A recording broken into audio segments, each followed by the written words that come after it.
Olá, sejam todos bem-vindos. Este é o Admiráveis Podcast, uma iniciativa de duas amigas, eu, Samara Braghini e a Dolores Rambo, e o nosso objetivo é contar histórias de vida, inspirar com personagens admiráveis. E hoje, aqui nos estúdios da Closer Vídeos, eu recebo o Marco dos Anjos, ele que é atleta, karateca, e ele recentemente foi considerado o sétimo melhor atleta de karatê do mundo. Então a gente começa esse primeiro episódio muito bem. Seja bem-vindo, Marco. Muito obrigado pelo convite, prazer imenso estar aqui com você e com a Dolores. Contar um pouquinho da minha história, né? Como a gente já tinha conversado nos bastidores, falar de como que é o Marco dos Anjos sem ser atleta, né? A pessoa, Marco dos Anjos, que é uma coisa que eu falo muito pouco, né? Tudo que eu falo é uma questão muito técnica, muito estratégica. Então, gostoso mostrar um pouquinho da minha vida. Legal, Marco. E conta um pouquinho pra gente da tua história. Como que foi tua infância? Você começou o karatê bem cedo, né? Comecei com 3, mas eu ia pra academia só pra incomodar, né? Eu ia com meu pai, né? Meu pai era atleta na época. E aí eu ia só pra ficar correndo, incomodando e tal. Era meu hobby. Era uma brincadeira. Exato. Eu falei, não tinha que eu fazer mesmo. Não entendia nada. E aí, porque só tinha adulto, né, na turma. E aí eu falei, cara, não tinha nenhuma criança. Eu vou fazer o quê? Eu vou incomodar os outros. E aí até que chegou um dia, 2005, se eu não me engano, 2006. Eu pedi pra uma competição sem nunca ter treinado, assim. Só que de tanto que eu vi as coisas, eu assimilei. Eu assimilei os golpes, a sequência e tal. Eu fui pra essa competição e ganhei, sem nunca ter treinado. E aí, quando eu voltei, eu falei assim, cara, não sei se na minha cabeça, com 6 anos, eu já teria essa questão crítica de falar, acho que dá pra esse negócio, né? Mas a partir daquele momento eu comecei a treinar de fato, junto com uma equipe já de criança, assim, do meu tamanho e tal. Era meu pai que deu aula, sempre deu aula pra mim, nunca treinei com outra pessoa, né, aqui em Chapecó e tal. E aí comecei a ganhar, comecei a brilhar e tal, e aí me descobri como se fosse minha profissão e tô aqui há 20 anos já. Nunca houve uma tentativa do teu pai de te encaminhar nesse caminho. Foi bem natural, então. Eu não sei se em algum. É porque assim, as pessoas fazem essa pergunta e eu de fato não sei responder elas. Tipo assim, é porque eu nunca tive uma opção de escolha. Uhum. A real é essa, Marco, surgiu dúvida, nunca surgiu de se eu ia fazer aquilo ou não. Pra mim foi muito um processo, eu vou fazer o karatê, o futebol, ou sei lá, a dúvida mortal, você vai fazer karatê ou vai fazer faculdade? Sim, É karatê. bem que no fim eu fiz as duas coisas, né? Fiz Sim. junto e tal. Mas para as pessoas entenderem, basicamente foi isso. Eu nunca tive essa questão de Uhum. escolha. Pra mim, tava definindo que ia fazer aquilo ali e tudo que viesse pra minha vida ia ficar em segundo plano, né? Uhum. Então, o karatê desde o início pra mim sempre foi o primeiro plano. Nunca teve uma segunda opção. E nessa tua infância, você foi um garoto diferente, porque começou a competir muito cedo, né? Sim. Não dá para dizer que teve uma infância normal, Uhum. ou como normal a gente Sim. acredita que existe.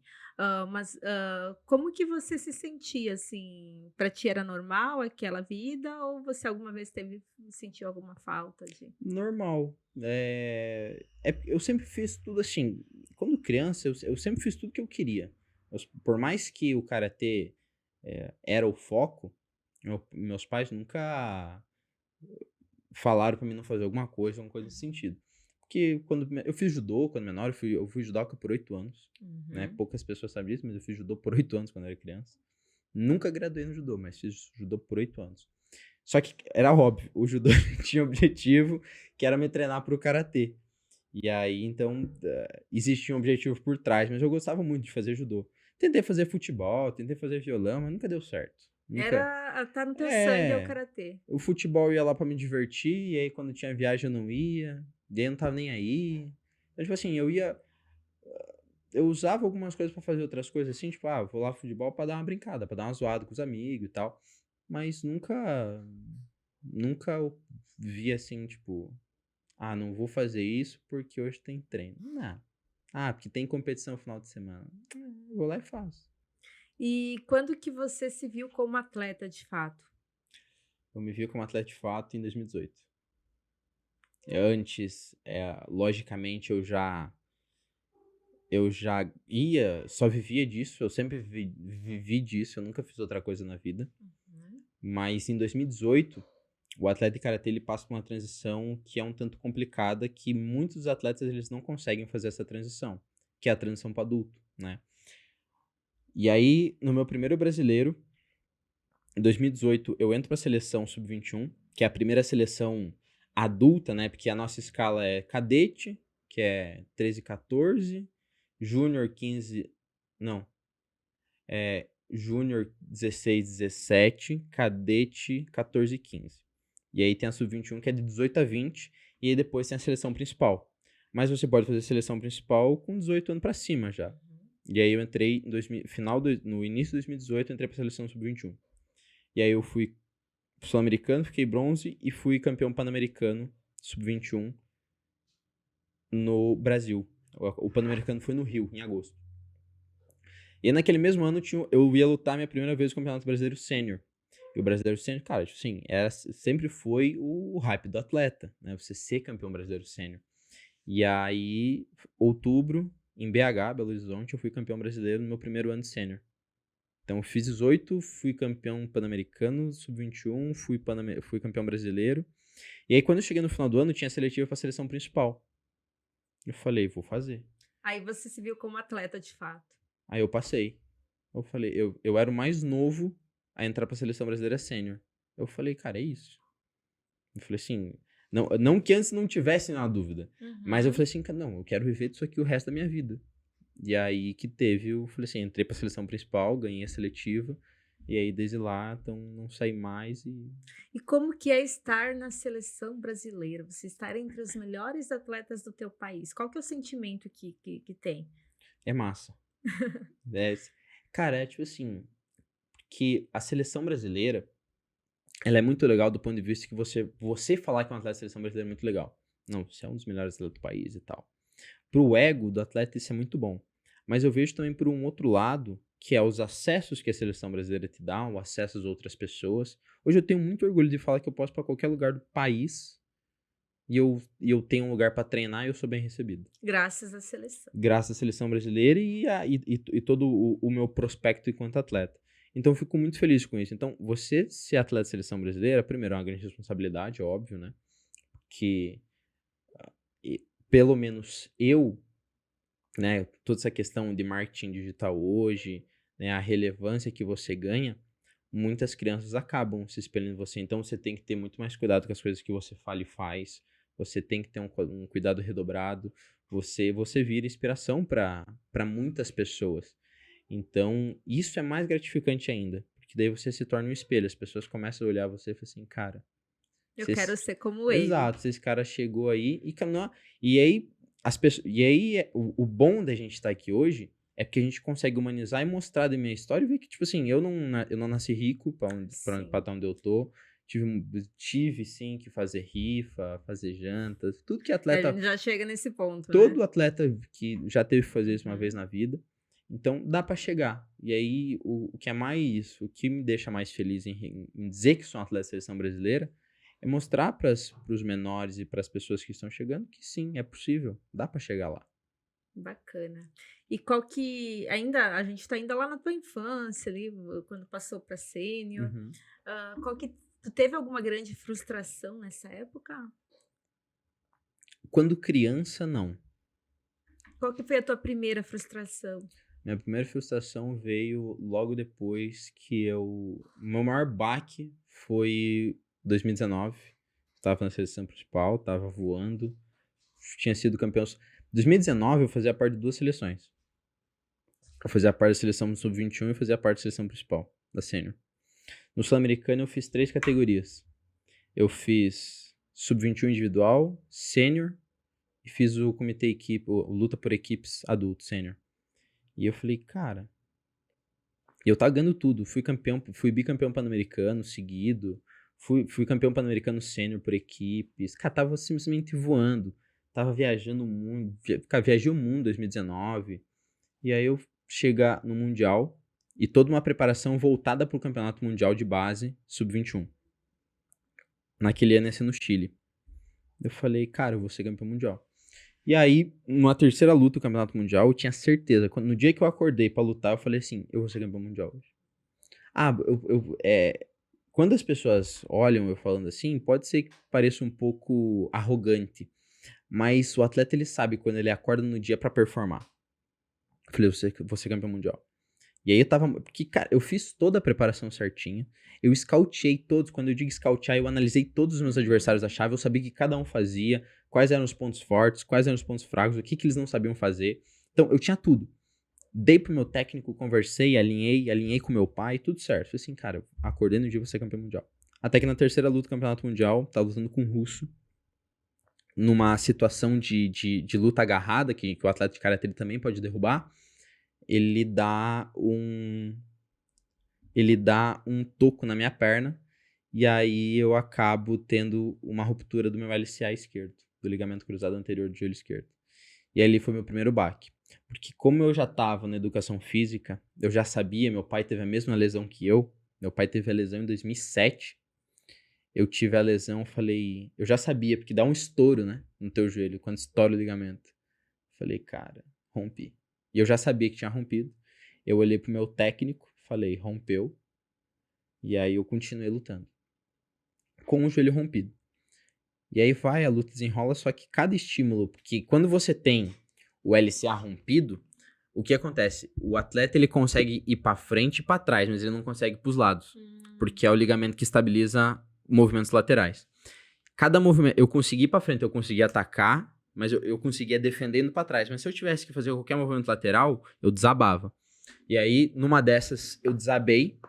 O atleta, ele deu um estímulo assim, atrás e rodo pro lado. Só que eu rodei na perna e tava machucada. E aí, pum, caí. E aí o médico veio me atender. O médico tentava conversar comigo em inglês e espanhol. Eu dizia que não entendia nada, mas eu sabia o que ele tava falando, o que ele queria saber. Porque se eu falo que eu tenho uma lesão ali... Eles iam me tirar na hora, eles não iam deixar eu continuar. Eu falei assim, cara, não tô nem aí, eu só saio daqui se essa perna cair, os caras não deixarem mais. E aí eu fingia que não entendia nada, e eu já tinha alertado meu técnico, ó, rompeu. Ele falou assim, ó, cara, segue, tira o peso da perna de apoio e vê o que vai dar. Porque da terceira luta que eu tava fazendo, eu tinha mais 2 lutas pra fazer. Eu falei assim, cara, se eu aguentar isso aqui, dá pra fazer, vamos pra cima. E aí, numa terceira situação, ele pisa, o atleta ele vem num arranque muito rápido, eu tenho que sair e para não tomar o golpe, eu piso para trás, só que meu joelho lateral, eu desabo, e aí é ali que eu acho, eu não tenho certeza disso, mas eu tenho quase certeza que ali foi a ruptura total. Eu não sei se na primeira, na queda, eu tive a ruptura total, que ele deu estouro. Mas a dor foi absurda naquela queda. Eu falei assim, eu acho que agora rompeu. Se não rompeu só o LCA, deve ter rompido mais coisa. E aí eu falei, cara... E ali eu tava correndo o circuito olímpico, né? Pensando em Tóquio 2020, que depois virou Tóquio 2021. Tava nessa perspectiva. E aí foi meu primeiro baque, assim, na carreira. E aí veio um 2020 bem conturbado. Depois veio um 2021 pior ainda. Até que eu tive burnout, eu tive um monte de coisa. Eu não sabia, eu comecei a perder o propósito. Eu falei, acho que é um papo até interessante pra gente falar, porque tem muita gente assim que... Olha só as conquistas, né? É, exato. E falei assim, cara, chegou um momento pra mim que foi o primeiro momento da minha carreira que eu falei assim, acho que eu não quero mais fazer isso. Tá, mas só voltar ali nessa questão que você estava contando da luta, que você continuou lutando com, né, o lesionado. Sim. Você estava com um preparo mental muito forte para poder tomar aquela decisão ali. Sim. E não jogar a toalha, né? Exato. Como diz. A gente passou. Na época, eu tinha um psicólogo, a gente sempre trabalhou, mas naquela questão específica, não era uma questão emocional, assim, de tipo... eu sabia que eu tava machucado, eu sabia, evidentemente, qual era a minha lesão, porque, né, já cursava educação física e já sabia dos riscos. Falei assim, só que o atleta, ele tem essa cabeça... Quando eu falo que o atleta ele é egoísta, ele é literalmente, você aciona um modo, tipo assim, cara, você não tá nem aí. Eu falei assim, cara, eu só vou sair daqui de fato se essa perna sair fora ou me tirarem de máquina e não deixarem mais lutar. Então, se eu tivesse que cair 10 vezes lá, agonizando de dor e tiver que voltar às 10, não tinha nenhum problema. Você estava preparado para aquilo. Estava preparado para aquilo. E sabia que quando o atleta, principalmente atleta de combate, o grau, a percepção de dor dele, ela tem que ser um pouco elevada. Porque imagina, você toma soco, chute todo dia. Então, isso vai te criando uma casquinha, né? Então, tipo assim, é muito difícil um atleta, por virtude de uma lesão, a menos que incapacite ele mesmo de fato de fazer a coisa. Porque, como eu falei, a minha lesão, eu podia ir pra frente e pra trás, eu não podia ir pros lados. Ou seja, se tu não falar pra atleta assim, cara, você não consegue, se eu não conseguisse nem pra frente, nem pra trás, nem pro lado, nem pro outro, aí é uma história. Eu falei assim, enquanto eu tiver uma possibilidade de poder caminhar e fazer qualquer coisa aqui, eu vou continuar aqui. Resiliência total. Exato. Então, e uma das coisas que a lesão me ensinou muito, que eu achava que eu sabia, é essa questão de resiliência. Porque depois que tu opera e tu vê assim, você tem que fazer tudo adaptado, né? Treinar, depois que você começa a voltar a treinar, mas desde o momento que você sai da sala de cirurgia, fala assim, cara, tu vê tua perna ali, porque imagina, o meu artifício de trabalho é o meu corpo. Uhum. Se o meu corpo não estiver saudável, não tem trabalho, não tem o que eu fazer. Então, para um atleta é muito difícil uma lesão. É muito difícil mesmo. Aí você volta lesionado e logo vem uma pandemia. Conta um pouquinho essa história pra gente, como que foi esse período pra você. Pôs-se o sonho de ir pra Olimpíada. Acabou tudo. Eu lembro, cara, foi assim, eu volto pro Brasil, depois que eu rompo, cara, eu tento fazer de tudo pra voltar pro Brasil, que daí você achou uma moda assim que você quer voltar o mais rápido possível, tu quer saber o que aconteceu, eu queria fazer a ressonância. Aí eu lembro que a gente saiu, eu conversei com a médica da seleção, eu falei assim, cara, vamos pro hospital aqui mesmo, que eu já quero fazer a ressonância, já quero teu laudo, quero saber o que tem pra gente chegar no Brasil e já desenrolar isso aí. Ela falou assim, calma, Marco, vamos ver. Eu falei assim, não tem calma. Eu tô num circuito olímpico, eu quero isso pra ontem, vamos pro hospital. A gente foi pro hospital, e falou assim, não dá pra fazer, assim, não queriam fazer. Eu falei assim, beleza, vou voltar pro Brasil. E aí eu tentei adiantar meu voo, fiz de tudo, não tinha como. Eu falei, cara, mas que inferno, cara. E você teve que ficar lá, a competição rolando? Eu fiquei mais 2 dias no Chile, fazendo gelo, agonizando na cama, porque dói muito. Até que eu comecei a diminuir inchaço e tal. Aí peguei um voo e voltei pro Brasil. Aí cheguei, médico, um grande abraço, Dr. Carlos Mendonça, que foi o que me operou. Excelente trabalho, nunca mais. Porque eu tenho muitos atletas de karatê rompem LCA. E eu conheço muitos atletas também, de outros atletas que rompem LCA. Eu falei assim, cara, tô sem ter dor. Eu falei assim, eu nunca mais senti dor na minha vida. Não sei porque é uma questão de idade, né, e tal. Mas eu conheço atleta que rompeu na minha idade que sente dor. Eu falei assim, cara, nunca senti uma dor, nunca. Como se nunca tivesse rompido. Como se nunca tivesse feito nada. E aí volta pro Brasil, faz cirurgia, faz não sei o que e tal. Eu operei no dia 12 de novembro. 2019. De 2019. Pensando, assim, e a primeira coisa que eu chego no meu médico, no Dr. Carlos, eu falo assim, cara, eu tenho um pré-olímpico, eu tô correndo circuito olímpico. Ele me encaixou na agenda. Eu falei, porque quando eu cheguei, não tinha agenda. Não tinha agenda, eu não tinha preparado uma lesão na minha cabeça pra ter uma consulta com um ortopedista. E aí eu falei assim, olha só, eu cheguei na recepção e falei assim, moça, é o seguinte, eu sou atleta e eu tô correndo no circuito olímpico, eu preciso consultar com o Carlos Mendonça, que é o melhor cirurgião que eu conhecia. Eu falei assim, é esse cara, não vai ter jeito. Sim, me encaixa em algum lugar, eu fico aqui. Eu lembro que eu cheguei às 9, o cara me atendeu meio-dia, mas ele me atendeu. E aí eu falei assim, não, Marcos, nós vamos fazer isso e tal, tal. E a primeira pergunta que eu fiz pra ele foi, eu tenho um pré-olímpico final de fevereiro. Dá pra chegar? Porque o atleta, e aí a gente volta aquele negócio egoísta, né? Eu sei a lesão que eu tinha, eu sei quanto tempo eu levo pra me recuperar. E eu falei assim, eu tinha 4 meses. Eu falei assim, dá pra lutar com 4 meses? A iminência de romper de novo e ter que passar por todo o período era uma situação provável. Eu falei assim, cara, não tô nem aí, velho. Eu quero lutar o bagulho. Eu treinei a vida inteira pra isso, eu vou lutar o negócio. Depois, se romper, a gente opera e a gente vê quanto tempo dá pras Olimpíadas, mas o meu passaporte pras Olimpíadas eu quero carimbar. Aí, beleza. E eu falei assim, não vai rolar. Eu falei assim, então azedou. Ali foi o segundo baque. Eu falei assim, acabou. Foi o maior baque. Não foi acabou. Nem a ruptura, foi não poder ter tempo hábil pra ir pra Olimpíada. Aí eu falei, então beleza. E aí opera, tal, e aí vem a pandemia. Tudo fecha. Aí, na época que começou a fechar a pandemia, eu já tava, já treinava, já tava tudo de boa já. Não podia lutar ainda, estava em fase de recuperação. Também mandar um grande abraço pro Dr. Alex Machoro, que foi a quem fez todo o meu processo de recuperação. E tava ali, eu falei assim, fecha a pandemia.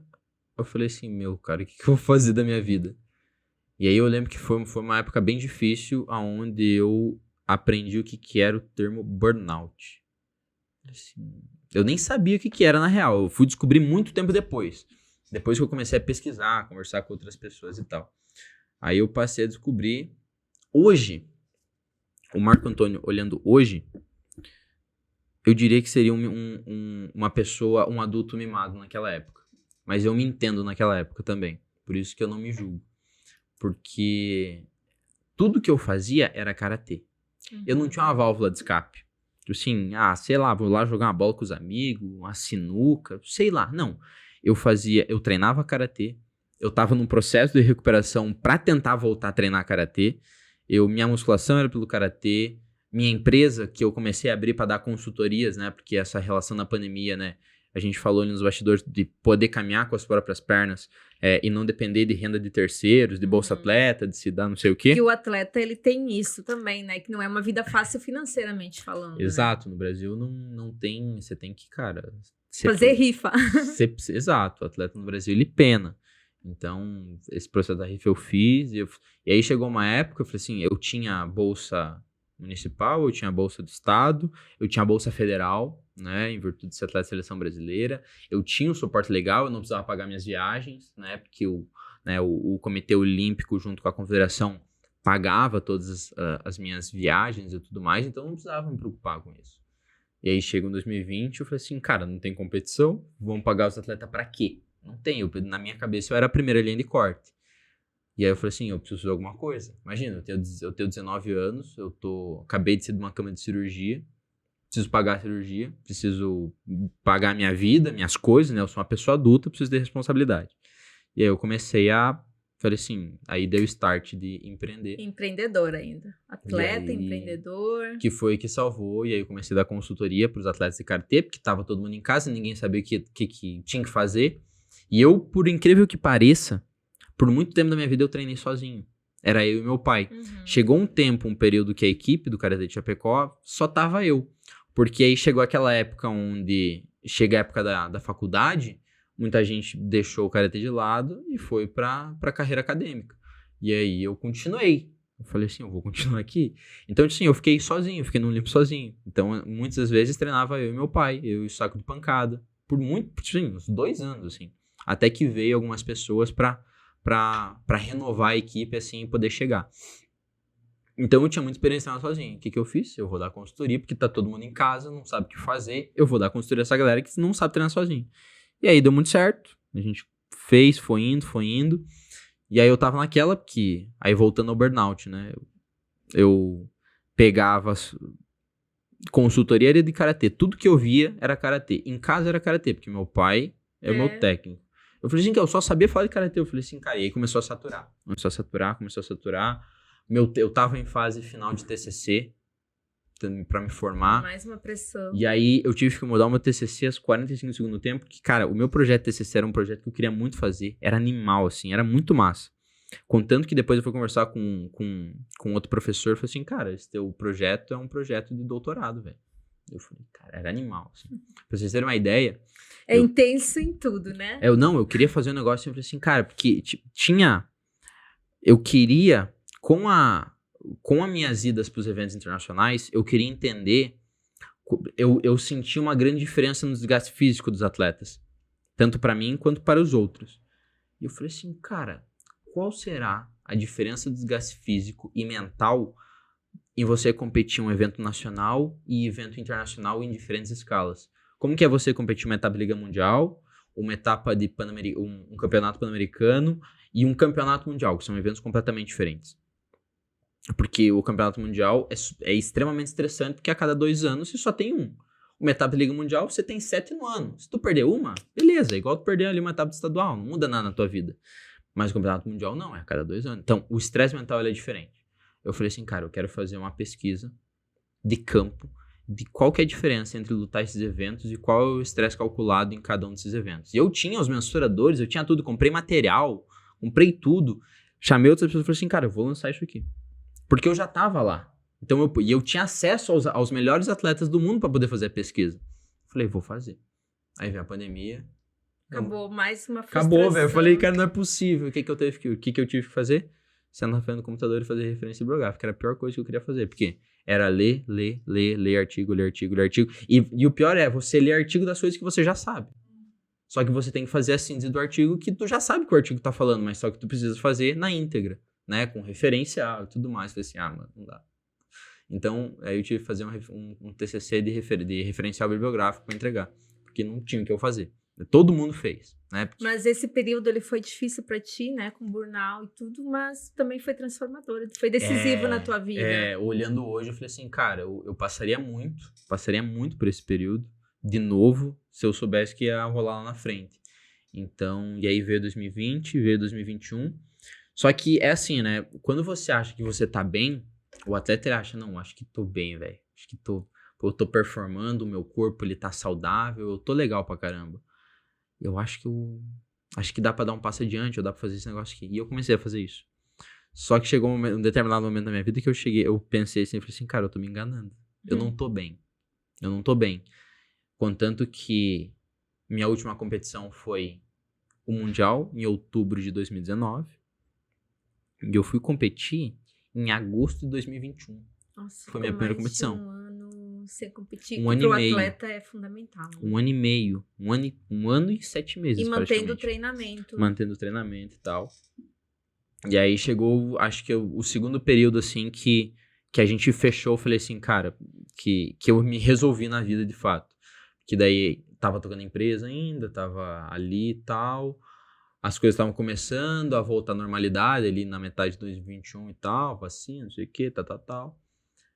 E aí eu falei, será que é isso mesmo que eu quero? Porque ainda tava, eu já tinha apresentado TCC, já tinha me formado e tal. Assim, mas será que é isso? Começou a surgir mais dúvidas. Assim, porque eu tava saturado, assim. Eu falei, é o seguinte, a Confederação Brasileira, ela tem um CT, um centro de treinamento em Calcaia, no Ceará. E eles planejaram um camp de treino, 2 meses. Eu falei, velho, vou ir. Azar. Ver o que dá. Vou ver o que dá. Passei 2 meses no Ceará treinando com os melhores atletas do Brasil. Pensei na minha cabeça, é isso. Não, voltei. Porque teve um lapso muito grande em 2019, onde, tipo assim, eu tava todo dia treinando com os melhores atletas do país, viajando, treinando com os caras, não sei o que, cheio de ideia. E aí você passa 2020, 2021 num limbo, eu falei assim, cara... Treinando sozinho, como você Exato, falou. Treinei na garagem de casa, depois treinei com os meninos e tal, da equipe. Mas não era a mesma coisa. E aí eu fui pro Ceará, fiquei os 2 meses ali e tal. Falei assim, acho que é isso aí. Acho que é isso que eu quero. E aí, várias competições, e aí começa a patinar. Começa a patinar. Começa a perder tudo, já não ganha mais nada, não ganha brasileiro. Falei, cara, o que tá acontecendo? Então, e aí isso começou a ser um reflexo pra mim. Eu falei assim, pô, não tá legal. Não tô bem. E aí veio 2022. Falei assim, não, acho que agora, pô, perdi tudo no ano passado, 2021, né? Num período de 6 meses não ganhei nada. Não ganhei nada no sentido de, tipo, não é uma competição relevante. Fui campeão do JASC, não sei o que, tal. Mas não é... Você quer ser tipo, campeão mundial, poxa. Exato. Eu falei, mano, isso aí não dá, velho. Aí, 2022. Falei, não, 2022 vai ser o ano. E aí, 2022, eu comecei, de fato, a empreender no digital num nível de escala, né? Que aí entra o Matheus como sócio, né? Já não é mais o Matheus parceiro de treino, entra o Matheus como sócio. E aí a gente falou assim, cara, vamos escalar isso aí, vamos fazer uma comunidade, vamos bombar esse teu Instagram, que tu faz isso muito bem. Tu sabe, karatê tu sabe, você é uma das referências de karatê no país, vamos escalar isso aí, vamos monetizar essa parada. Eu falei, vamos fazer. E eu falei assim, então, cara, se eu quero monetizar isso, eu quero trazer as pessoas, eu preciso de resultado. Falei assim, então vamos treinar igual como se não houvesse amanhã e vamos pra cima. 2022 vai ser meu ano. Que agora você não é mais só o atleta, você é o empreendedor que ensina e inspira outros atletas, então também tem que ter o resultado pra mostrar, olha. Óbvio. Né? Eu falei, não, então vamos fazer. E aí a gente fez. A gente cresceu exponencialmente no Instagram. A gente tá com 40 mil seguidores, YouTube, não sei o quê. Tudo voltado pro karatê. Tudo voltado pro karatê. Abrimos a comunidade, a Dojo Brasil Online, abrimos CNPJ, tal, beleza, não sei o quê. Show. E os resultados? Nada. Falei, cara, o que tá acontecendo, velho? Então, assim, 2019, 2022, teve uma certa relevância em alguns campeonatos, mas eu não fui para nenhum evento internacional. Assim, porque eu, de fato, estava muito concentrado para dar certo, assim, a empresa. Eu falei assim, cara, vamos aproveitar todo o hype que a gente está tendo e vamos escalar isso aqui, no buf. Não vamos fazer. Então, naquele momento, eu acho que eu foquei muito mais na empresa do que propriamente na minha carreira. E eu descobri que isso foi um tiro no pé, assim, fora do comum. Porque isso me trouxe consequências nas mesmas dúvidas que eu tinha em 2021 e 2019. No final de 2019, Então 2020. ali ocorreu uma grande de você se conectar, ver o que você realmente queria, qual que era o teu propósito, tudo isso. Eu lembro que a gente chegou no Brasileiro, assim, cara, eu falei assim, nunca tinha acontecido comigo. Outras pessoas já queriam tirar foto contigo e tal. Quando chega o Brasileiro foi em São Paulo, cara, eu sei lá, eu bati mais de 300 fotos. Eu dei autógrafo, falei assim, cara, o que tá acontecendo? Por causa do Instagram. Por causa do Instagram. Eu falei assim, o que tá acontecendo na minha vida, velho? E aquilo me trouxe, eu lembro, eu lembro que eu acordei no dia de lutar, eu falei assim, cara, não tô bem, velho.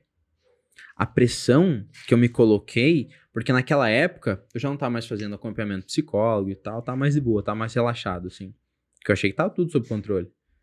E eu falei assim, cara, essa galera... E quando eu fui lutar, cara, todo mundo parou, velho. Pra assistir, eu falei assim, o que tá acontecendo? Então eu não tava preparado pra aquilo.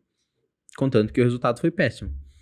E aí eu falei, beleza, preciso me tratar. Preciso voltar... Cuidar da cabeça. Preciso voltar a cuidar da minha cabeça, da minha saúde mental. E aí volta, e aí foi um ano assim que eu olho assim pras coisas e eu falo assim, eu preciso arrumar minha casa. Foi a primeira vez assim que eu olho de fato assim pra mim, eu me olho no espelho, eu me encaro. E aí eu falei assim, eu preciso arrumar a minha cabeça porque não tá legal. Não adianta aos trancos e barrancos.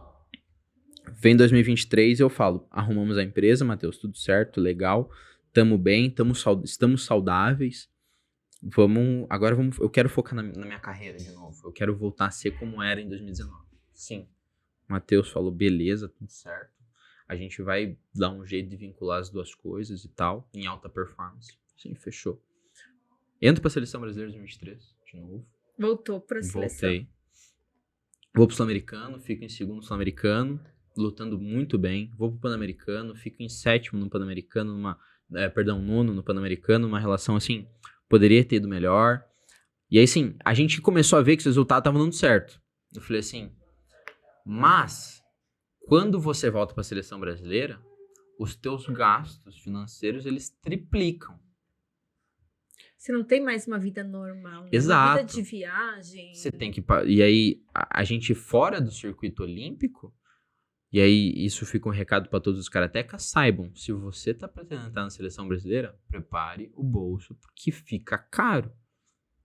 Não é que eu tô desincentivando as pessoas, mas eu tô contando uma realidade, porque às vezes as pessoas, não, eu quero entrar muito pra seleção, beleza, mas... Você assim, vai aguentar o tranco, né? Exato. Que é isso. Você custa muito dinheiro, porque daí é o custo de tirar o passaporte, é passagem, hospedagem, é comida. Beleza? E aí, tipo assim, é uma sucessão de coisas. Porque, tipo assim, você entra pra seleção em fevereiro, março, os atletas que entram pra seleção de base, por exemplo, em abril já é o campeonato sul-americano. Só pra situar o pessoal, então, o karatê entrou pro circuito olímpico, saiu. E hoje a principal competição é o campeonato mundial mesmo. A principal competição nossa é o campeonato mundial e os Jogos Pan-Americanos. A gente tá fora dos Jogos Olímpicos. Então, e por estar fora dos Jogos Olímpicos, é evidente que a receita também caia. Né? A gente já não tem mais... Diminui um pouco a importância. A gente já não tem mais incentivo do Comitê Olímpico Brasileiro. Por quê? Porque o Comitê Olímpico Brasileiro não tá nem aí pra medalha mundial. Ele quer a Olimpíada. Ele quer a Olimpíada, é o que importa pra ele. Se tu perguntar pro Kobe se é mais importante uma medalha mundial ou uma medalha de Jogos Pan-Americanos, sem sombra de dúvida, nos Jogos Pan-Americanos. Então ele não tá nem aí. Que é circuito olímpico. Exato, ele não tá nem aí pra tua competição. A competição da tua medalha, ele quer saber das competições que fazem parte do circuito do COI.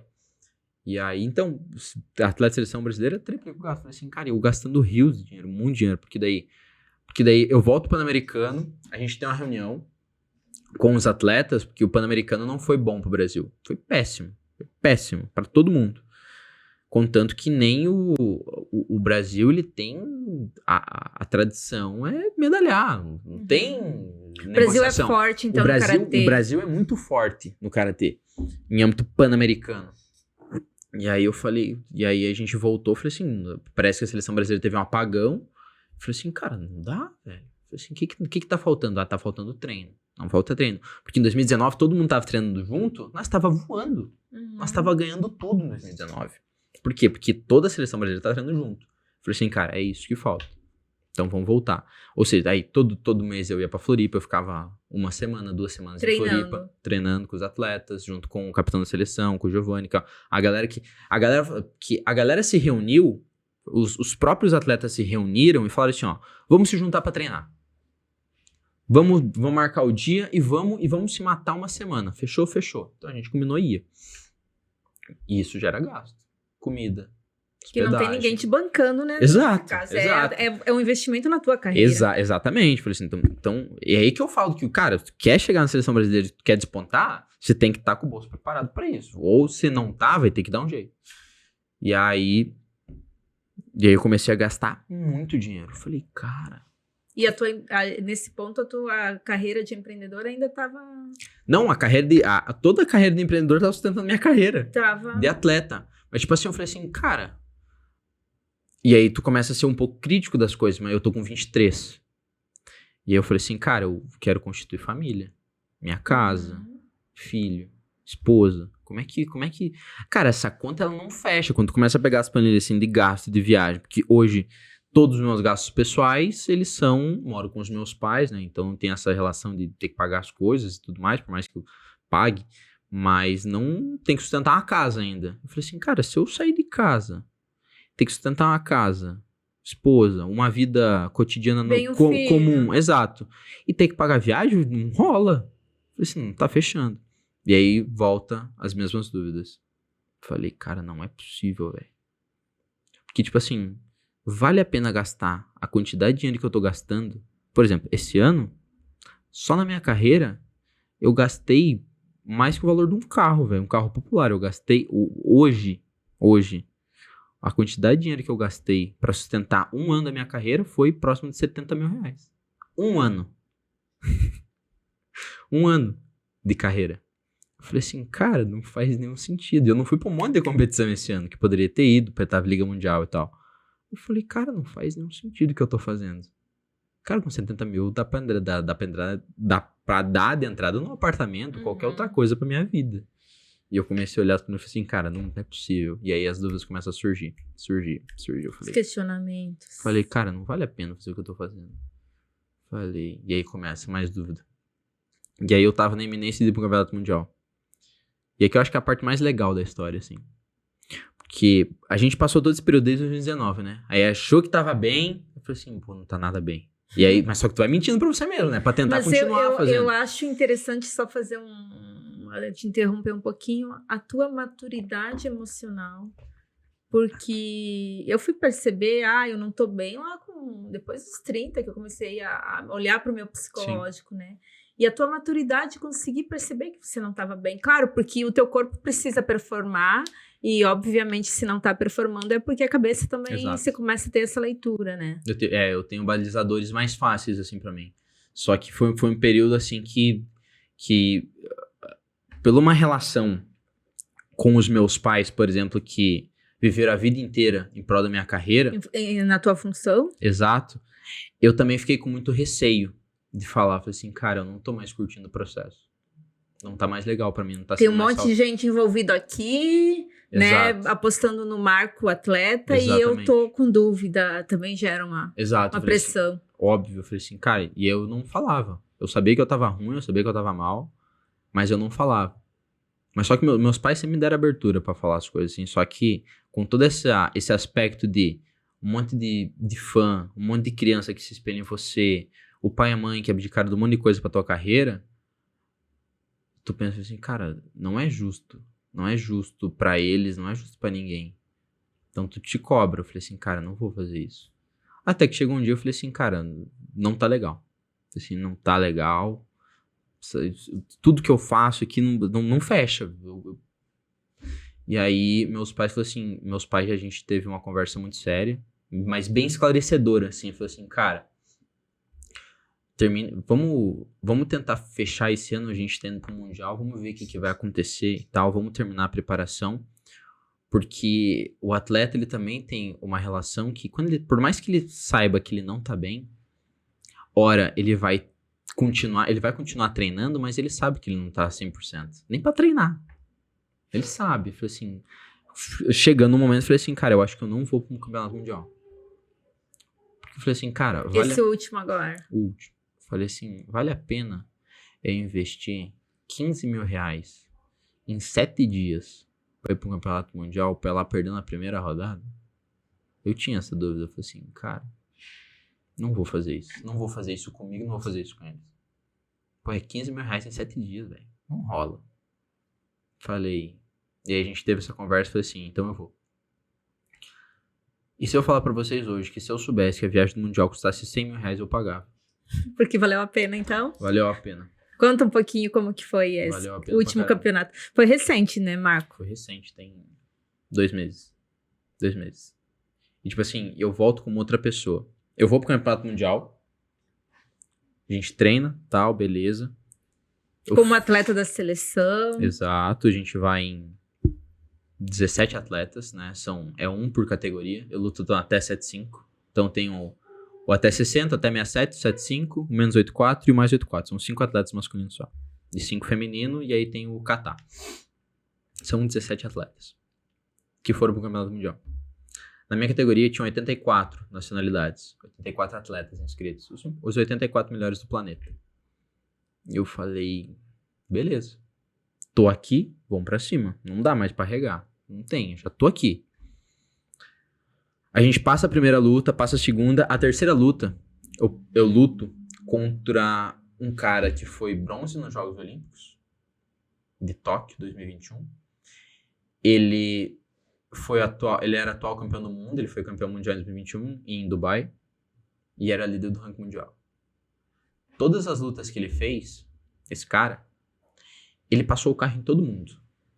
Para as pessoas entenderem, a luta do karatê termina quem tem mais pontos em 3 minutos ou diferença de 8 pontos de diferença. Ele passou o carro, quando eu digo passar o carro, é 5, 6 pontos na frente. A luta dele, a minha luta contra ele, deu 5-4. E faltando 12 segundos, eu tava ganhando de 4-4 porque eu tinha vantagem do primeiro ponto. Porque o atleta de karatê, quando ele faz o primeiro ponto, ele tem a vantagem que a gente chama de sensho. Eu tava ganhando de 4-4 desse atleta faltando 12 segundos.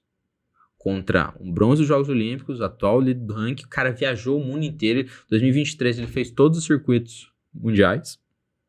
E eu tinha 4 competições no ano, internacionais. Eu tava batendo a pau a pau com esse cara. Eu falei assim, será? Eu falei assim, parece que tô bem, né? Será? Eu falei, acho que eu tô bem. E aí, perco, né? Faltando ali o finalzinho, eu perco a luta. Eu acho ainda que o árbitro se precipitou na decisão que ele deu. Porque, o que acontece? Se a luta terminar 4-4 até o sensho, eu ganho, por causa da vantagem. Se a luta tá 4-4 e eu perco o sensho, porque depois dos 15 segundos eu posso tomar alguma advertência específica que eu perco essa vantagem. E aí o que acontece? Decisão dos árbitros. Aconteceu isso. Aí eu olhei pro meu técnico, né, o sensei Maurício Espeto, um grande abraço, inclusive ele tava me ligando agora há pouco. Eu olhei pra ele e falei assim, o ranteio é nosso? O ranteio, quando eu digo, o ranteio é a decisão dos árbitros. E aí são 5 árbitros que fazem essa votação. Eu olhei e falei assim, o ranteio é nosso? Aí ele olhou assim pra mim e falou, ele é líder do ranking, atual campeão do mundo. Será que o ranteio é teu? Eu falei, não é meu, velho. Porque, pô, eu sou um Zé Ninguém. Trazendo pra um cenário mundial, eu não tenho grande relevância. Eu tenho uma grande relevância dentro do Brasil, dentro do continente pan-americano, mas a nível mundial, não. E eu me coloco nessa situação, eu falei assim, velho, não vai dar pra mim, não. Aí nessa busca eu acabo fazendo uma investida e ele acaba fazendo 5-4 e ele ganha. Mas na semifinal da chave geral, ele fez 10-0, velho, na semifinal. Uma luta antes da final, o cara meteu 10. Eu falei assim, não é possível, que a luta mais difícil dele foi contra mim e foi a terceira. Ou seja, foi praticamente uma final antecipada. Uhum. Eu falei, cara, eu tô no mesmo nível que esse cara, mano. Você conseguiu ter uma medida, né? Exato, mas só que daí tu começa a pensar, falei assim, pô, eu não tava 100% na minha cabeça, ou seja, eu não treinei 100%, eu não tava 100% pra esse campeonato mundial. Por mais que eu mentia pras pessoas que eu tava bem, e eu sou muito franco e sincero, eu mentia pras pessoas. Falei assim, não, tô bem, não sei o quê. Hoje eu afirmo categoricamente que eu tô muito bem, vocês já vão entender o porquê. Eu falei, beleza, perdi a luta, eu tinha que fazer 7 pra ser campeão mundial. 7 lutas eu perdi na terceira. Ele foi pra final e me repescou, né? O que daí quem vai pra final repesca todo mundo pra disputar a disputa de bronze. Beleza. Eu vou lá, isso era 10 horas da manhã, eu tinha a repescagem 6 horas da tarde, contra o atleta do Peru, do Kuwait, do Peru. Passo a luta contra o Peru e depois eu pego uma luta contra o norte-americano chamado Tom Scott, que também correu todo o circuito olímpico, é medalhista mundial, atual campeão dos Jogos Pan-Americanos agora, um baita de um atleta. Faltando, eu tô ganhando a luta de 3-1. Faltando 8 segundos, ele faz 3-2. Faltando 3 segundos, ele faz 3-3. E eu perco a medalha de bronze. E fico em 7º no campeonato mundial. E aí quando tu olha todo o contexto assim, pô, Marco, tu ficou em 7º, talvez não seja um resultado a ser comemorado. Tanto assim. Falei assim, cara, eu lutei em pau a pau com os melhores atletas do planeta. Depois de todas as dúvidas que você vinha enfrentando, isso foi uma confirmação pra ti. Exato. Eu falei, cara, não é possível, velho. Falei assim, é por isso que eu falo, eu investi 15 mil reais pro campeonato mundial. Se tu falar assim, ó, Marco, você vai pro campeonato mundial, só que vai custar 100 mil pra ti. Mas, cara, quando tu terminar o campeonato mundial, todas as tuas dúvidas vão ter acabado. Eu vou. Eu pago 100 mil reais pra ti. Contanto que quando eu chego em casa, eu chego no hotel, no apartamento que eu tava, junto com os outros meninos da seleção, eu ligo pra minha mãe e eu começo a chorar igual uma criança.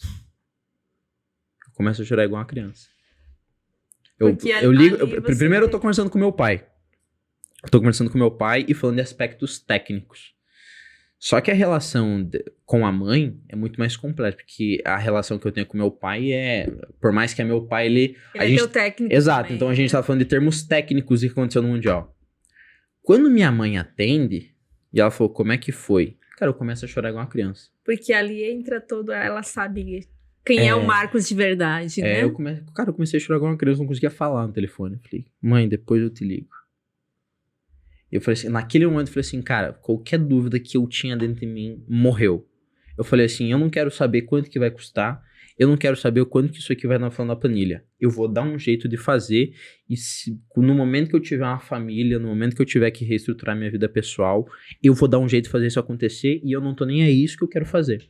Então, hoje eu tô muito seguro, tipo assim, de falar pra vocês aqui hoje, eu falei assim, cara, é isso que eu vou fazer o resto da minha vida até cair as pernas. Quer dizer, até os 35. E o atleta tem isso também, a vida útil também. O atleta de karatê, ele não vai tão longe, não. Ele vai em alta performance até os 35 anos, depois a molecada começa a vir rasgando, né? Não tem o que fazer. Então, a gente fecha, assim, em 2023, eu falo assim, eu tô muito feliz hoje. Tô muito feliz, porque tudo que a gente passou desde o período de 2019, e aí lá no Campeonato Mundial, eu tava com o meu capitão da seleção e tava com outro colega meu chamado Vinícius Figueira, que é o que lutou até 67, vice-campeão do mundo, cara, um baita de um atleta. E aí eu falei assim, cara, não é difícil ser campeão do mundo. Ele olhou pra mim e falou assim, não é. Eu sei como faz. Tipo isso. Eu já sei qual que é o caminho que eu tenho que seguir. Eu falei, cara, que quando você olha pro campeonato mundial, você olha os melhores atletas, até o momento que tu não luta com eles, tu acha que, cara, aquele maluco é um alienígena. Quando tu luta, de fato, o cara falou assim, cara, esse maluco não é tudo isso que a gente achava que era. Então, a tua expectativa, ela tá aqui e tu acha que o campeonato mundial é aqui. Quando tu faz o negócio, tu assim, cara, não é uma distância tão longe. Por mais que, cara, é óbvio, é muito grande o lapso. Por quê? Porque eu já sou um atleta de seleção, eu tô nisso aí há muito tempo. Então, assim, tu não vai comer, é claro, as pessoas... Não é um iniciante que vai chegar. Exato. Cheguei na seleção, amanhã eu sou campeão. Não é assim. Mas quando você tá num certo nível e tu começa a ver que o topo da montanha, que hoje eu tô num topo da minha montanha, né? Um continente pan-americano e tal. Mas tem uma montanha que tá um pouquinho maior, que é a nível mundial, que eu ainda preciso escalar. Você vai chegar lá. Óbvio. 2022, Bacana. 2022 E a eu vou gente vai tá- fazer outra conversa quando você chegar. 2020, eu já vou até fazer uma promessa aqui. Ó. 2022, o atleta, o líder do ranking, o cara que eu perdi, que é o cara que eu falei agora aqui, ele é do Egito. Eu vou bater nele dentro da casa dele. Porque Nós vamos assistir. E daqui 2 anos o campeonato mundial vai ser em Cairo, no Egito. E ele é de lá. Bacana. Bacana. Vou E devolver se a esse gente tiver a capacete. oportunidade, a gente vai estar lá no Egito te assistindo. Porque meu sonho é conhecer o Egito. Então, Marco, a grande questão que a gente percebe em tudo que você contou não é que a tua grande limitação era física, você até podia pensar que era, Sim. mas era mais mental, né? Exato. E na tua comunidade você trabalha muito essa questão, porque Sim. a nossa sociedade como um todo deixa a questão mental muito de lado. A gente vai fazendo, vai trabalhando, entra em burnout, que eu também já passei. Mas aí você vê que o quão é importante, o quão é fundamental essa questão mental, né? E para ti fez toda a diferença. Sim, inclusive hoje na comunidade a gente conta com um módulo de mentalidade que foi feito por um coach que trabalhou comigo. A gente trabalhou de 2019, foi assim o melhor período da minha carreira, a gente trabalhou junto. E aí eu convidei ele para fazer as aulas da comunidade.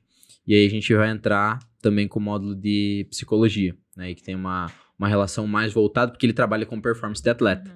E aí essa relação do módulo de psicologia é justamente pensando nessa questão do burnout, pensando nessa questão de dúvidas, porque daí não é alta performance. Eu julgo que isso não é alta performance, isso é a pessoa se conhecer de fato.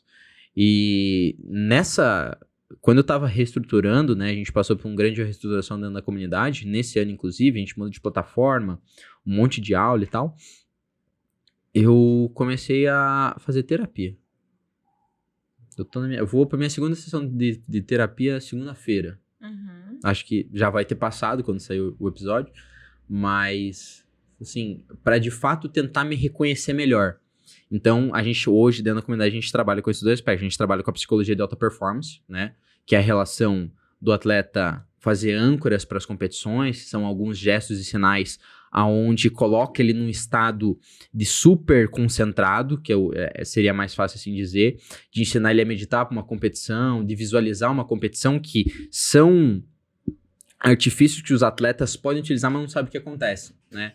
Então, essa relação do coaching de alta performance pro atleta, ele é muito bom, né? Então, tipo assim, os atletas não sabem que ele pode lutar uma competição antes de lutar ela.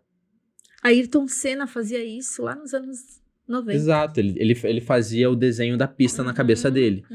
Então, o atleta de karatê hoje, ele pode fazer isso. Porque quando sai a chave lá, tu já sabe mais ou menos quais vão ser os atletas. Estudar o adversário, tudo Exato. isso. Então, essa relação do coaching com a alta performance a gente tem lá, cara, é muito massa, assim, porque eu lembro a primeira vez que eu comecei a usar, eu falei assim, eu me senti um super-homem, cara. Eu podia estar muito nervoso na hora de competir, eu começava a fazer o protocolo, eu falei assim, eu me acalmava, eu me sentia, eu falei assim, cara, eu tô pronto pra ser campeão. Eu consigo manipular aqui a minha cabeça pra... Não, já me sentia campeão, eu falei assim, eu olhava, pode ir, ó, eu lá, ó. Então, tipo assim, desse ponto de vista, é muito massa. E aí a gente traz essa outra relação da psicologia pra pessoa poder se entender melhor, né, dela poder conversar com ela mesma e entender qual é a demanda e não cometer o mesmo erro que eu cometi, que foi de guardar tudo, né? Pra Assim, exato, não, pô, é muita gente, cara, eu não vou decepcionar todo mundo. E vai acumulando aquela coisa, daí vai caindo performance. Exatamente. E tudo isso. Isso aí. Fantástico. Fantástico. Nossa, deixa eu ver aqui se tem mais alguma pergunta. Ai, Marco. Fala um pouquinho da tua mãe. Você fala muito do seu pai, você falou que chorou. Fala um pouquinho dela. Cara, minha mãe, ela fez de tudo pra mim, sempre. Ela, minha rainha, sempre foi muito solícita, sempre abdicou de muita coisa pra chegar onde eu cheguei. Eu ainda vivo uma fase de rebeldia, algumas vezes não faço algumas coisas que deveria fazer e tenho aprendido com isso, né? E às vezes acabo a decepcionando. Mas, cara, Minha mãe é tudo pra mim, velho. Como que é o nome dela? Ivanete Leite. Dona Ivanete. Minha mãe não, ela raramente não, ela não me acompanha nas competições presencialmente, né? Mas ela tá sempre torcendo, tá sempre quando eu volto ela tem um feedback pra me dar. Às vezes é uma mijada, às vezes é um feedback, né? Ela sempre quando eu volto ela quer entender o que aconteceu, né? Principalmente quando alguma coisa não sai como esperado, ela quer entender, né? Então, minha mãe faz parte do meu time, tá sempre ali, é minha confidente. É uma fera. E você também fala muito de alta performance. Conta pra gente o que é alta performance de fato. Eu julgo que a alta performance é a capacidade de você executar uma ação da melhor forma possível. Talvez não seja a melhor forma possível de um determinado padrão, mas do teu padrão, né? Eu faço isso em alta performance, é a tua maior capacidade. Então, você tá fazendo alta performance. Então, a alta performance hoje, pra mim, ela precisa estar em todos os campos, porque senão eu não performo. A minha equipe precisa ser de alta performance. A alimentação precisa ser de alta performance. O sono tem que ser de alta performance. O treino, tudo. Porque é isso que vai diferenciar o segundo do primeiro. É no detalhe. Exato, são os detalhes. Assim como eu perdi um mundial nos detalhes, claro que naquele contexto eram detalhes muito graves, não eram detalhes técnicos, mas também tem essa relação dos detalhes técnicos, mas é um outro papo. Eu acho que isso interfere muito no resultado. Mas cada grau da alta performance, tudo tem que ser alta performance. Tu quer performar? Beleza, tu tem que ser alta performance. Vocês estão fazendo podcast. A qualidade do áudio tem que ser de alta performance. A qualidade do vídeo tem que ser de alta performance. As perguntas precisam ser de alta performance para poder interagir com o público, para prender o público. Então, a alta performance, ela tá em tudo. Você falar que faz alta performance é você fazer na melhor qualidade possível que você tá disposto naquele momento. Talvez esse aqui não seja o melhor microfone do mercado, as câmeras não sejam o melhor microfone do mercado, tudo bem. Mas você aqui, enquanto entrevistadora, por exemplo, enquanto conversadora, mediadora do podcast, você tá em alta performance, que você tá no flow, fazendo as perguntas, entrosando, não sei o quê.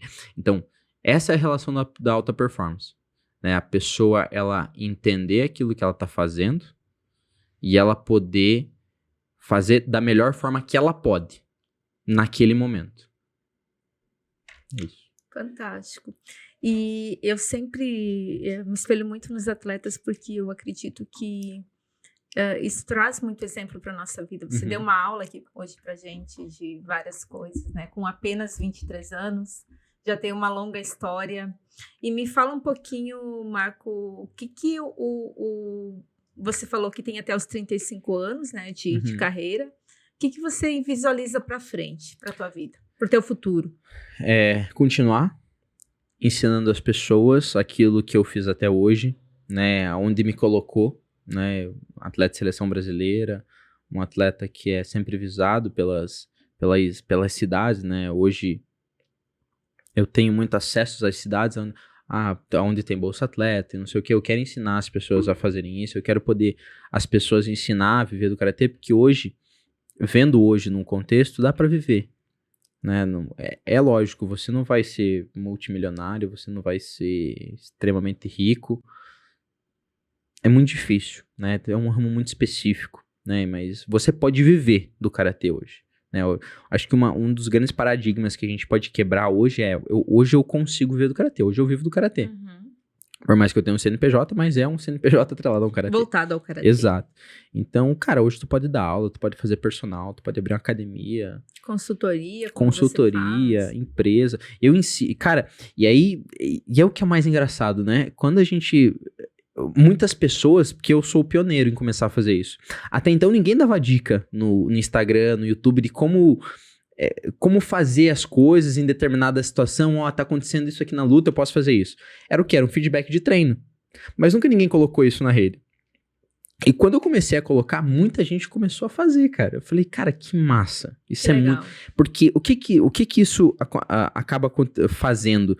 Faz com que eduque o público, né? O público, ele fica um público mais educado a comprar esse tipo de coisa, porque hoje o karatê, ele é um público que compra material esportivo, ele compra seminários técnicos presenciais, mas ele não é um público tão educado assim para comprar online, por exemplo, né? Mas eu tô aqui, ó, toda semana uma aula ao vivo com os alunos da comunidade, a gente tá lá trocando ideia, a comunidade tem um grupo no WhatsApp onde todo mundo vai colocando, ó, essa situação aconteceu no treino, o que vocês acham, o que eu acho que eu poderia ter feito? Então, a galera vai se dando feedback a nível nacional. Todos crescem. Exato, porque, pô, eu passei por essa situação no treino na semana passada e esse cara resolveu desse jeito.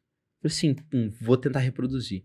Então, o meu objetivo é manter essa comunidade alimentada com bons conteúdos, crescer cada dia mais, trazer mais atletas para dentro, para ver que isso é um meio viável, de aprender e continuar performando, né? Levar todas as minhas aprendizagens fora do karatê. Hoje eu ensino os atletas a fazer captação de patrocínio, né? A gente tem modo de nutrição dentro da comunidade, Bacana. um monte de coisa para poder alavancar, e a gente vai continuar trazendo mais coisas para dentro dela, até que sei lá o que vai acontecer, né? Então, a ideia é continuar dando seminários técnicos presenciais, a ideia é continuar escalando. As competições ano que vem, se esse ano eu gastei 70, ano que vem tá projetado para 100. Então, ano que vem o Marco vai estar viajando o mundo. Já começa em janeiro, a gente já tem uma viagem já planejada. A gente já tava até combinando os detalhes ontem já com a equipe. Então, é fazer isso acontecer. De que jeito? Não sei. Vai dar, vai rolar de algum jeito. A gente tem outros planos futuros que estão saindo em breve do forno, porque quando tu começa a empreender, tu começa a ver possibilidades que antes não eram acessíveis. Tu falou assim, eu acho que esse mercado aqui dá para pegar, não sei o quê. Então a gente já tá com novas ideias para poder alavancar em outras vertentes, até porque o atleta ele tem muito a agregar em outras searas, né? Sem dúvidas. Então, talvez tentar já um pezinho numa outra coisa, a gente tá pensando o que vai rolar. Bacana. E vamos falar um pouquinho do esporte que hoje é comum aqui na nossa realidade é futebol para os meninos, né? E balé para as meninas. Mas o que o karatê tem a oferecer para uma criança, até para um adulto, para um jovem, para um adulto? Eu vou te fazer uma pergunta. O balé pode ser feito por homens e mulheres? Pode. Pode. Ele pode ser feito uma aula para uma criança e para o idoso na mesma aula? Pode. Para um idoso? Uma criança e um idoso na mesma aula? Assim? Vai ter uma dificuldade, mas na teoria pode. Uma criança tipo uns 6 anos de idade? Difícil, né? No futebol também é pouco provável que não vai ter como. Vai ter uma distância física aí. O karatê, a gente consegue colocar o homem e a mulher, a criança, o idoso, tudo na mesma sala, para fazer a mesma aula. Bacana. E isso, com esse formato de público,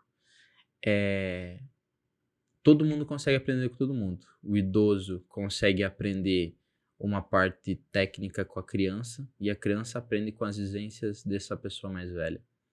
Então, o karatê, por ter essa capacidade de estar com qualquer público é bem-vindo pro karatê. Eu até estava conversando com um amigo meu essa semana, porque o karatê, a gente tem o que a gente chama de para-karatê, né? Então, tem cadeirante, tem pessoas com deficiência auditiva, visual e tal. E eu falei assim, e essas pessoas, elas fazem aula de karatê também, junto com as outras. É claro, é uma aula adaptada e tal, mas elas conseguem fazer.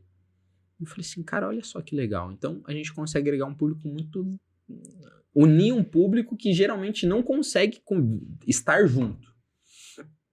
E, com a questão, eu tenho uma dor aqui, uma dor ali, o karatê consegue adaptar, né? A relação dessas aprendizagens, né? Que tem uma questão oriental envolvida, né? Essa questão japonesa, né? Do código do Budô, que a gente poderia traduzir para código do guerreiro, né? Que são algumas regras que o karateca, quando ele entra, ele precisa seguir. Disciplina. Exato. Que se ele não...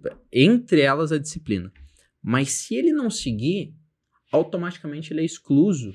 Mas não por uma pessoa. Não é o professor que vai lá e exclui você do grupo. Não. Automaticamente, se você não está de acordo com aqueles princípios que o grupo segue, o grupo ele te exclui. Então, o karatê, ele tem essa diversidade muito gostosa que pode ser trabalhada, mas também tem essas virtudes espirituais, religiosas, essas questões de aprendizagem comportamental que faz muita diferença. Eu acho que uma das coisas que infelizmente acontece é que quando... Isso acontece muito com o futebol, infelizmente. Que o atleta, o jogador de futebol, ele acaba deixando a instrução educacional de lado para poder focar na carreira, o que eu acho uma completa incoerência. Você seguiu o caminho Porque contrário. todos os atletas conseguem fazer a mesma coisa das outras modalidades. Se você for lá no judô, se for no atletismo, se for no karatê, todos os atletas têm ensino superior e conseguiram fazer em alta performance. Ah, mas o futebol... Cara, não muda nada, velho. Eu vivo o dia inteiro para isso. Eu acordo de manhã cedo, eu treino, eu tenho que empreender, eu tenho que fazer um monte de coisa, eu consigo fazer uma formação e hoje eu faço uma pós-graduação.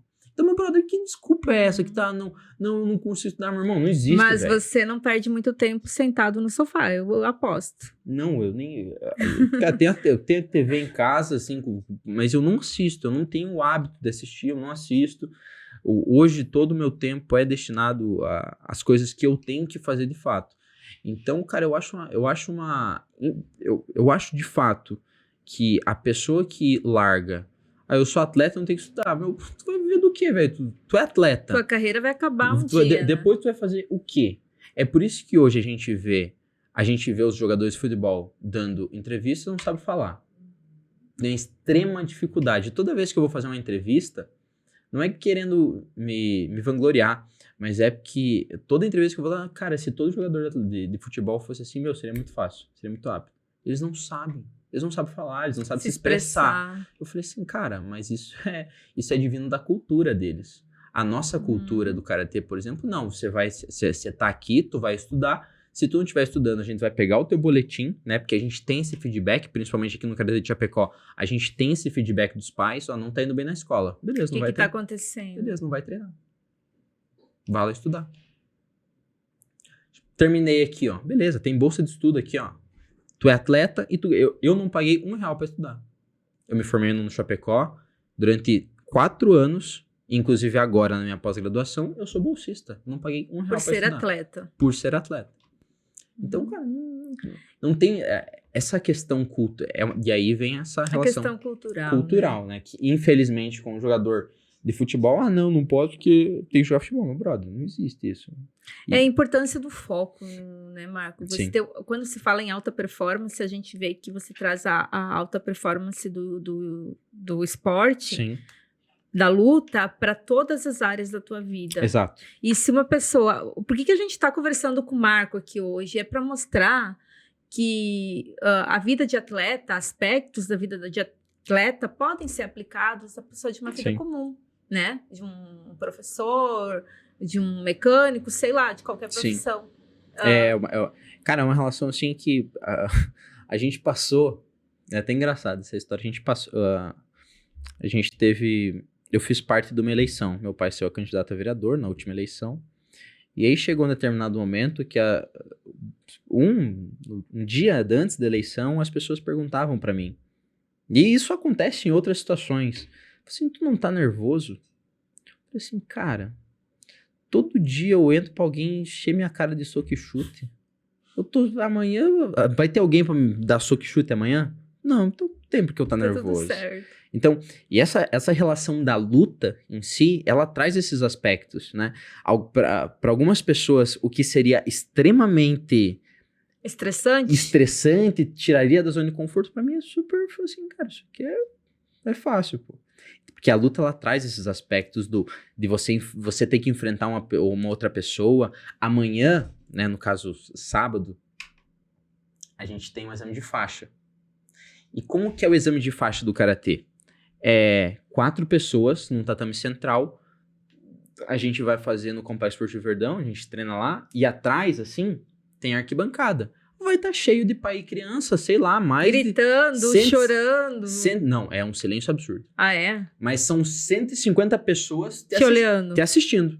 Falei assim, cara, se uma criança de 10 anos de idade passa por essa situação... Cara, ele enfrenta qualquer coisa na vida. Ela vai fazer uma apresentação da escola, ela vê 30 assim, ela não tá nem aí. Ela já passou pela... Exato, imagina, meu, 150 pessoas me viram assistir fazendo de faixa aqui, tu acha que 30 na escola? Não, isso aí é fácil. Então, a gente começa pelos aspectos da criança, né? Às vezes a criança, ela ser chamada atenção no treino, né, pelo professor, e todo mundo prestar atenção nela, assim, quando ela vai pra escola, é tranquilo. Quando ela passa uma situação estressante na escola, assim, cara, isso aqui eu passo no karatê, isso aqui... uma prova, eu falei assim... Tá, é só mais uma prova, estudei pra prova, tudo certo. Bacana, muito então, bom. A luta traz esse...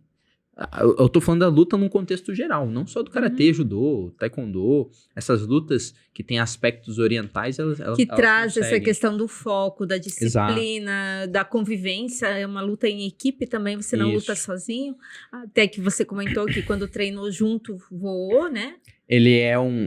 O karatê, ele é um esporte individual, mas que precisa ser treinado em equipe. Você não vai ficar bom sozinho. E a vida é assim, na verdade. Exato. Você precisa de uma equipe de suporte, você precisa das pessoas, você precisa de confidentes, né? Hoje eu tenho um círculo muito fechado, né? Que sabem das coisas que acontecem na minha carreira, são pai, mãe, namorada e a equipe multidisciplinar, que é médico, preparador físico, essa galera que sabe o que está acontecendo na minha vida. Então, agora, final de ano, a gente vai ter uma reunião com todo mundo para poder alinhar aí o 2024. Então, é isso, cara. As lutas em si, ela é um fenômeno que é difícil de explicar do ponto de vista da aprendizagem, porque a gente vê, e a gente tem muito relato. O karatê tem muito relato de criança que era extremamente agitada, ia mal na escola e não sei o quê. Aí colocou a criança no karatê e resolveu a criança agora tá mais calma, tá indo bem na escola, ajuda o pai e a mãe em casa, porque a gente cobra isso. A gente cobra. O professor tem obrigação. Não arruma tua cama? Eu falei assim, não, minha mãe que arruma, não, tu vai arrumar tua cama. Tua mãe lava teu kimono. Ter responsabilidade tua mãe lava cedo. Se tem uma coisa que tu quer passar vergonha no karatê, é tu falar que a tua mãe lava teu kimono. Pronto, acabou. Todo mundo ali vai fazer um bullying saudável ali.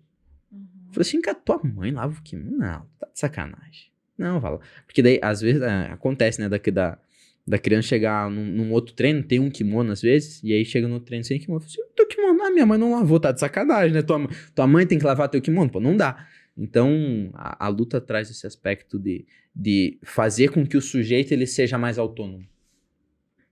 Marco, muito bom. Eu teria tantas outras questões para falar contigo, falar das pessoas que te acompanham. A gente pode vir numa outra vez. A gente já vai deixar alinhado. Falar sobre a tua vida pessoal também, que eu sei que muitas pessoas dedicaram a vida por ti, né? Precisa entender, enfim. Mas fica para outra vez, a gente tem o tempo. Espero que vocês tenham gostado. Eu agradeço muito, Marco. É uma honra tê-lo aqui nesse primeiro episódio. A gente está aqui com o 7º do ranking mundial de karatê, que não é pouca coisa. Sei que você gostaria de estar o 3º. Vamos buscar esse 2024 aí, tá recheado. A gente logo vai conversar com ele já num ranking bem melhor. Obrigada, Marco. Foi, assim, maravilhoso a gente iniciar esse start aqui com pódio, né? Com um campeão, de verdade. Porque você pode não ter sido, né, mundial ainda, mas você já é um campeão na vida. Ainda bem que ela falou ainda, não, a gente vai chegar lá. Então, muito obrigado pelo convite. De fato, eu gosto de contar a minha história de vida, eu gosto de contar pelos perrengues que eu passei, os momentos mais difíceis, mas ainda bem que no fim do túnel a gente encontrou uma luz, e a luz foi um sol bem ensolarado, né, sem nuvens, e que hoje tá tudo certo, hoje tá tudo bem, e que as pessoas vão passar, né, talvez a pessoa que esteja assistindo isso aqui não seja atleta, mas ela vai estar passando por um período profissional do trabalho, eu acho que esse trabalho não é pra mim e tal, cara. A real em algum momento tu vai ter uma resposta e tu não sabe como. Mas faz o que tem que ser feito. Eu poderia simplesmente ter falado assim, ó, eu não vou pro Mundial, eu vou deixar minha vaga para outro atleta. E hoje eu ia estar continuando mentindo para mim mesmo e pros outros. Então, que bom que eu fui, que eu pude ter todas as respostas que eu queria para mim e agora tá tudo certo. E eu não preciso mais mentir para mim, que é o que mais é o que eu acho que o que mais me incomoda a pessoa não é mentir pro outro, porque mentir pro outro é fácil, né? Você mente, Mas no fundo você sabe que tá mentindo pra si mesmo. exato, e não tem como você fugir de você mesmo, porque quando você deita lá a cabeceira no travesseiro assim, meu, cara, o que eu tô fazendo? Não tem o que fazer. E aí é onde a corda aperta. Mas hoje tá tudo certo e que as pessoas tenham muito sucesso e quando elas tiverem dúvida, continue fazendo. Vejam outros caminhos, vejam outras possibilidades, se desafiem, né? E acho que vai dar certo. E acredite no potencial, né? Exato. Bacana, obrigada então. Esse foi o primeiro episódio do Admiráveis Podcast.